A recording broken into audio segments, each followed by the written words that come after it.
นใครมาครับหน้าตามันโกรธเป็นคนเกิดเป็นมาเป็น10 ชาติครับ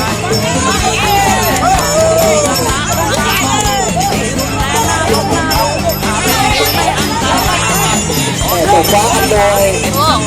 ไม่ถึงกับสั้นได้ครับเอาแม่จ้าบาทาลูกพักมาแล้วด้วยนะครับเขายังไม่มายิงไทยมาสอบไปด้วยครับคว้าไว้ตักศอกที่ยังไม่เข้าเท่าไรครับเจอได้ถึงวันนี้แรงเลย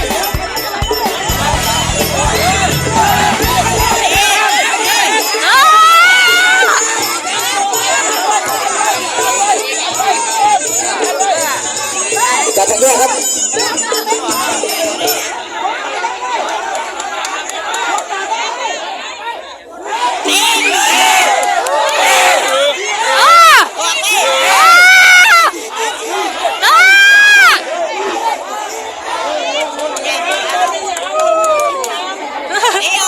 แต่ผมโกรธกันมา10 ชาติครับหมดยกที่ 2ครับ